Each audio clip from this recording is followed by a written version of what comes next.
Assalamualaikum. Selamat berjumpa kembali. Sebelum dilanjutkan cerita, ayo yang belum makan. Makan dulu ya guys, yang sakit. Segera lekas sembuh amin. Di sebuah desa terpencil bernama Karangjati, ada sebuah rumah tua yang sudah lama tak berpenghuni. Rumah itu berdiri di tepi kebun bambu, dan di belakangnya terdapat sumur tua yang konon berisi roh penasaran.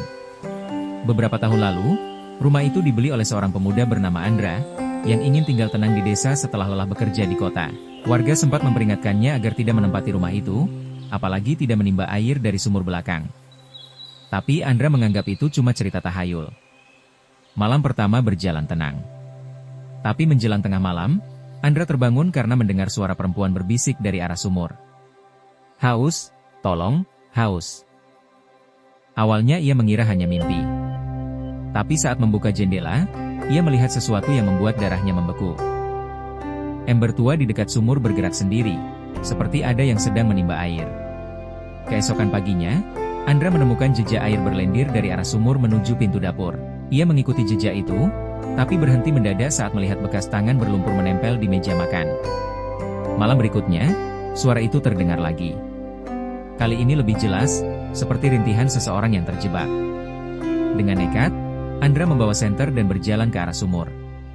Ketika ia menyorotkan cahaya ke dalam, ia melihat bayangan wajah perempuan yang menatap balik dari dasar air. Wajah itu pucat, matanya kosong, dan bibirnya membiru. Sebelum sempat mundur, tangan berlendir menyambar pergelangan kakinya dan menariknya ke tepi sumur. Andra berteriak sekuat tenaga, tapi tak ada yang mendengar. Keesokan harinya, warga menemukan ember tergeletak di dekat sumur, dan air sumur itu berubah merah kecoklatan seperti darah. Rumah itu kembali kosong. Dan sampai sekarang, setiap tengah malam, warga masih mendengar suara ember bergoyang dan bisikan lirih memanggil, "Haus, tolong aku keluar." Setelah kejadian hilangnya Andra, rumah itu kembali ditinggalkan. Warga desa memilih memutar jalan agar tidak melewati tempat itu malam-malam. Namun, 3 bulan kemudian, datanglah Rani, seorang mahasiswa arkeologi yang sedang meneliti mitos-mitos lokal.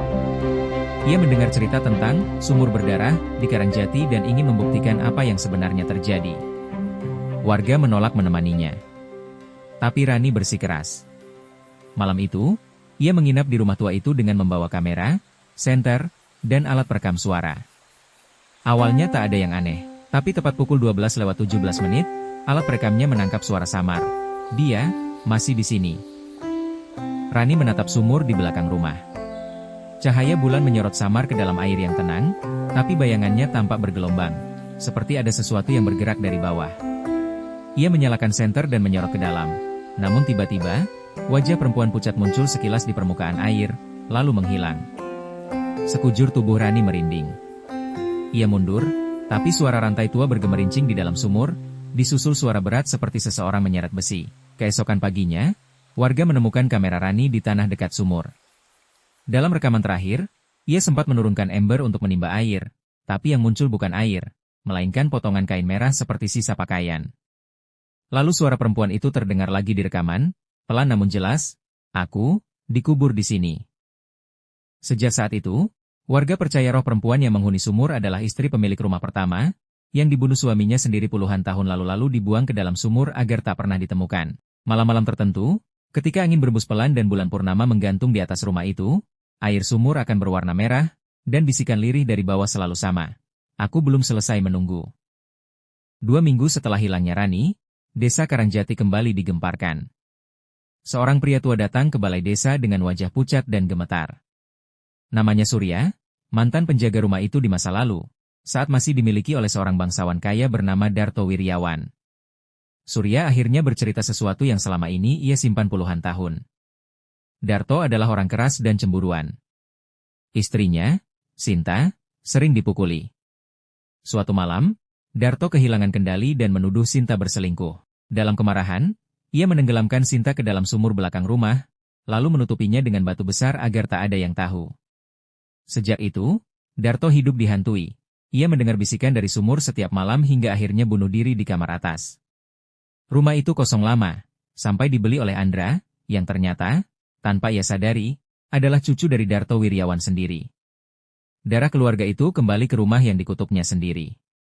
Itulah sebabnya ketika Andra menimba air dari sumur itu, roh Sinta muncul. Ia tak ingin membunuh, ia hanya ingin menyelesaikan dendam yang belum tuntas. Tapi karena darah Darto mengalir dalam tubuh Andra, roh itu tak bisa membedakan antara pelaku dan keturunannya. Ketika Rani meneliti dan menemukan potongan kain merah, ia hampir berhasil membuka rahasia itu sepenuhnya. Dalam rekaman terakhir yang ditemukan warga, setelah suara lirih, "Aku dikubur di sini," ada satu suara tambahan, suara laki-laki tua berbisik, "Kau sudah membangunkannya." Sejak pengakuan Surya, warga menutup sumur itu dengan semen dan menancapkan papan bertuliskan, "Dilarang membuka." Namun tiap malam bulan purnama, masih terdengar suara ketukan halus dari bawah tanah, seperti seseorang yang mencoba keluar perlahan-lahan. Dan di tengah kebun bambu, bila kau berjalan sendirian, kadang terdengar suara perempuan memanggil lembut dari arah tanah lembab. "Andra, aku sudah menunggumu." Rumah itu kini tak lagi berdiri, runtuh dimakan usia. Tapi sumurnya masih ada.